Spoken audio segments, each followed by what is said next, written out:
Biting and mouthing are actually really normal behaviors in our young dogs. It's how they explore the world, just like us as human babies. It can start as young as when you bring them home at 8 or 9 weeks old, but it usually starts to ramp up when they're about 4 or 5 months old and they're really starting to go through a teething stage. This tends to last a couple of months and it can be really painful for the puppies. And I think that's an important thing to remember when our puppies are getting all shark mouthy and bitey, is that their mouths actually hurt them in that moment. A couple important things to just remember through this stage is it is just a stage. It is going to pass. Our puppies are just growing and developing. Their mouths are hurting because they're growing in their adult teeth and they're going to lose their puppy teeth. Just like what happens in young human children is happening to our puppies as well. And through that period of time, it can be really, really difficult to deal with them, but I promise it will pass. The other thing that I really strongly advise against is any sort of punishment or intimidation tactics through this puppy biting phase, as this can actually lead to increased fear and aggression in your puppy and your adult dog as they get older. If you're feeling a little bit overwhelmed by your puppy's biting, or you're really feeling like this goes beyond the scope of typical puppy biting, you're welcome to reach out to me. My email is listed on my YouTube channel, or you can seek out professional help from a trainer or behaviorist in your area to work with you in person. Whenever it comes to puppy biting, we tend to become giant squeaker toys to our puppies. Whenever they latch onto us just by accident, we become a huge squeaky mess. We're like, no, stop it, don't do that, get off of me, blah, blah, blah. And we become squeaker toys in essence, and our puppies are like, cool, that's a whole lot of fun, I know how to push your buttons. Instead of doing that and having an extreme reaction to our puppies nipping at us, we want to the best of our ability, stay relatively calm throughout this stage. And we want to teach our puppies a couple of different things. One of those things is something called bite inhibition. We want to teach our puppies how hard is too hard to bite down. This is actually something that if you have another dog in the home, or if you're taking your puppy to puppy classes, which I really strongly recommend for their socialization, other dogs and other puppies are going to be excellent for teaching your puppy this concept as well. Part of the reason that our puppies have really sharp teeth when they're super young is that when they bite down on something, it actually can cause pain and harm in that other animal. Aside from your puppy learning this from other dogs, they can also get some different clues from you as well to help them understand this concept. All of these tips are also going to apply to dogs that are under 6 months old, ideally a dog that is around 3 to 4 months old. If your dog is around 6 months old or older, none of these same tips are going to apply, and we actually want to start to teach that dog that we don't want any of the biting to happen whatsoever. I say biting at that stage, I'm referring to the mouthing. If you're still getting a lot of mouthing from your 6-month-old dog or they're older than that, I would recommend seeking out some professional help for that, or again, send me an email. But these tips are really meant for the really young puppies, right around 3 to 4 months old, that are just getting into this biting, nipping phase. So if your puppy happens to bite down on you, maybe you're playing with a toy with them and they miss the toy and they go to bite you, or they intentionally don't go for the toy and they bite down onto you. If it doesn't hurt, try not to make a huge deal about it. Try to redirect your puppy onto the toy. We really want to teach our puppies how hard is appropriate amount of hard to bite down. If their teeth come into contact with human skin, we want them to understand that if they bite down lightly, it doesn't hurt us. But if they bite down to a point where it does hurt, then it does hurt. We want our puppies to understand that concept for this concept called bite inhibition. If your puppy did put their teeth on somebody, we want them to understand the difference between just play biting and mouthing and actually biting down hard enough to puncture somebody. We want them to understand that difference right now. So early on, I try to just move on to that. Try to redirect your puppy back onto the toy again so that we can reinforce we actually want them to bite on the toy and not on you. But it's really important that if they do bite down on you, again, in that like 3 to 4 month stage, and it doesn't actually hurt, we want to communicate that to our puppies. Hey, that didn't hurt all that much. I'm not going to do anything about it. Here's a toy. Let's play with the toy. Let's play with the toy.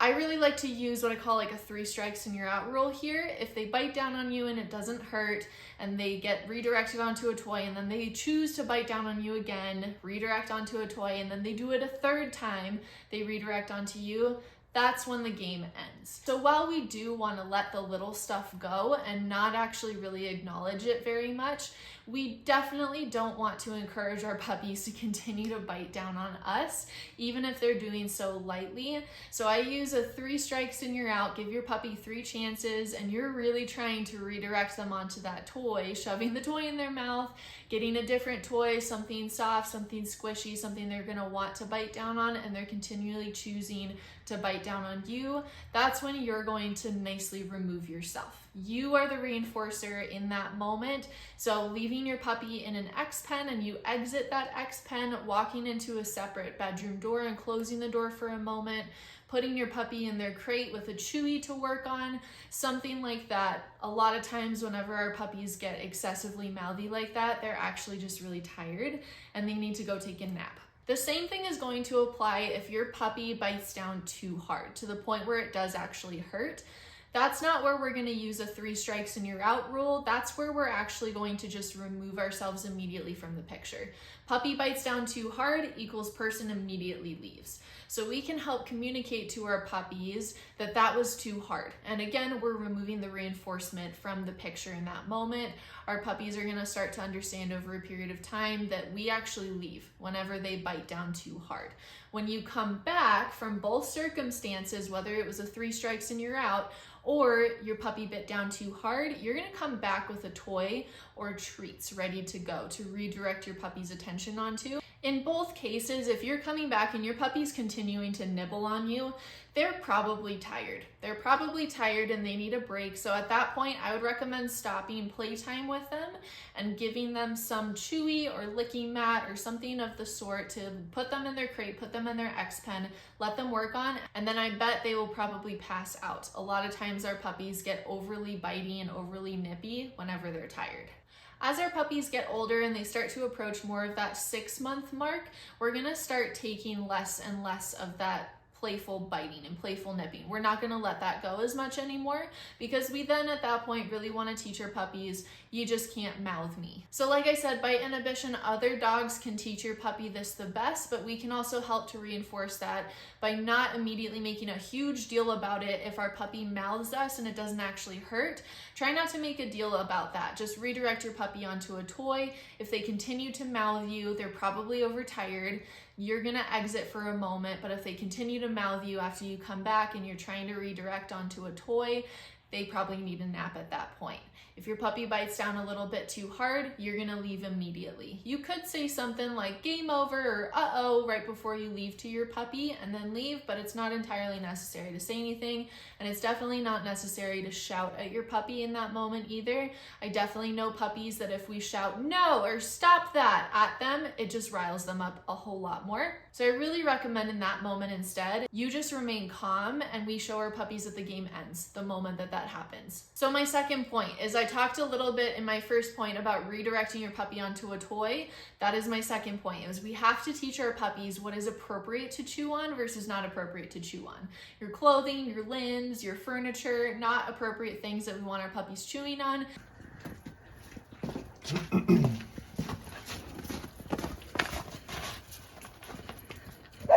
Okay, so stop moving right there.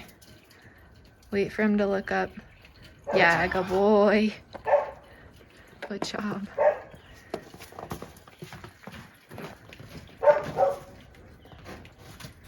Oh.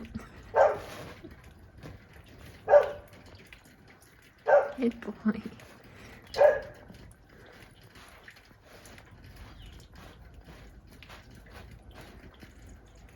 Nice.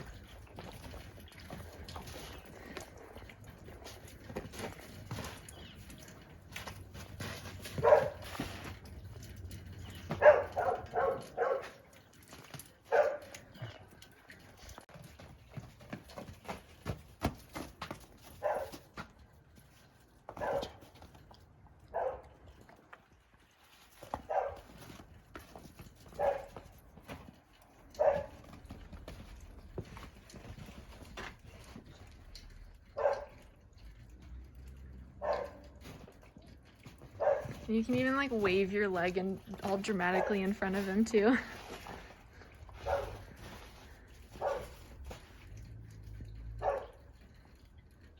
we want to have toys. I would recommend having toys stationed in every single room of your house so you always have access to them.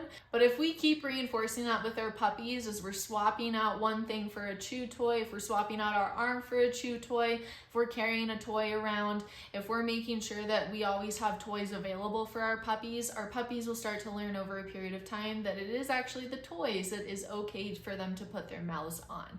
I also really recommend making the toys very, very exciting to your puppies from the time you bring them home. A lot of people just assume that if we just toss a dog a toy, that dog will know how to play with the toy and they'll know how to put it in their mouth and do the normal dog things with the toy, but that really is so far from the truth. Toys are there for us to engage with our dogs with, and it should be a game that you do together. So make sure that you are putting the effort in and making that toy really exciting for your puppy, because that's going to actually make the difference. So number 3 is actually knowing what your puppy needs in that moment. A lot of times, like I mentioned earlier, when our puppies get more mouthy and bitey, 9 out of 10 times, they probably need a nap. But they may also be hungry, they haven't had dinner yet, maybe they need to go to the bathroom, maybe they need something else just within their little puppy world, exercise, playtime, whatever it might be that you have not provided yet. So make sure that you run through your list of things and see like, oh, okay, yeah, my puppy has not napped in the last 4 or 5 hours. My puppy's very overtired. I need to enforce a nap at that point. Our young puppies are kind of essentially like 3-year-olds, and if a 3-year-old is tired, they're gonna throw a temper tantrum. They're not going to just nicely tell you like, hey, mom, I'm tired, can you put me down for a nap? They're gonna throw a temper tantrum about it, and our puppies do the exact same thing. So if your puppy is getting overly mouthy and bitey, go through that checklist. If you've done everything else, they're not hungry, they've had water, they don't need to go to the bathroom, it's probably that they need a nap. The 4th thing that I would really recommend is not petting your puppy when they're already overly excited. Whenever we put our hands on our puppies and we start petting them, it just spikes their arousal levels, and it's gonna make it much more likely that they will turn around and start nipping or mouthing you in this like 3 to 4 or 5 month old stage. I'd really recommend only petting your puppy whenever they're nice and calm or even asleep. You can even take some treats and distract your puppy. I say distract your puppy. We can kind of counter condition in a way, but you can feed your puppy as you're petting them. So we teach them to remain calm whenever human hands are on them. This again is also just a phase. It's just for now that you shouldn't pet your puppy whenever they're really overly excited. For some puppies, that might mean you're not gonna pet them at all right now. This is temporary. It's just for this stage. Once they get through this stage, you're gonna be able to very easily pet them, give them attention, all you want. I did also mention some different management strategies. Management is going to be huge and key when it comes to puppies in general. Having an exercise pen, a crate, access to a spare bedroom that is puppy proof, your backyard, tether stations, essentially different options of ways that you can put your puppy somewhere, or you can remove yourself from your puppy, so we can make sure to not reinforce bad habits. If your puppy starts nibbling at you, but they have access to follow you everywhere in the house, you're not going to be able to remove yourself very easily from that. And your puppy is going to learn a really fun and exciting game of chasing you through the house while you're running away screaming, no, don't do that, stop it, blah, blah, blah. Like I was talking in the beginning of the video, your puppy's going to think that's a wicked cool game to play. So make sure that you have different management strategies. Baby gates, I had my whole house baby gated. Whenever Fen was a little puppy, if he started latching onto my heels like a little border collie might do, whenever he was younger, I could just exit through that baby gate, close the door, and then there's a gate physically separating me and him. I could leave him in a crate, leave him in an X pen. I'm also leaving him with things to work on, little chew toys, little bully sticks, little whatever it might be, to get that chewing need out for him. Management can also involve the toys that we're leaving with our puppies. So I mentioned giving them something to work on, like a licking mat, a Kong, a bully stick, something like that. But you can also have a lot of different puppy specific teething toys laid around your house. Whenever Fen was younger and he was kind of in the stage when it was warm outside, I bought a lot of chew toys that I stuck in my freezer for him, and the frozen chew toys felt really good on his teeth. They make some freezer specific ones. I did get a few of those, but we also had some softer chew toys that I could stick in the freezer as well. and those were perfect. They weren't too hard, and they were almost kind of meant to be frozen, so he wasn't gonna crack any puppy teeth on them whenever he was working on them straight out of the freezer. But I think the ice sensation and the cool sensation on his gums was really helpful. So that's also another option, is frozen toys can make a big difference in how our puppies feel. And after chewing on one of those, he was good. He'd take a nap, I could pet him, I could play with him just fine. No mouthing or biting present. Also remember that consistency is really key with this one. Even if you are the most consistent with this, you're making sure that we're giving our puppies appropriate outlets for chewing, you're managing your household with this, you're doing the 3 strikes and you're out, we're trying to make toys really interesting to our puppies, you're leaving if they bite down too hard. Even if you do everything perfectly, your puppy is still gonna bite, they're still gonna mouth. It's a stage, it's a development stage that they're going through. So even if you do everything 100% perfect, doesn't mean that this behavior is gonna go away right away entirely. It's a stage. They're gonna get through it, you're gonna get through it. But all of these tips are gonna make it a little bit easier for both of you to get through it with a little bit less stress. I hope this video was helpful. These are just a few of the tips that can get you started with puppy mouthing and biting. Again, if you're really struggling with this, feel free to send me an email. I'm happy to help with this. You can also seek out professional help in your area. I'll see you in my next video.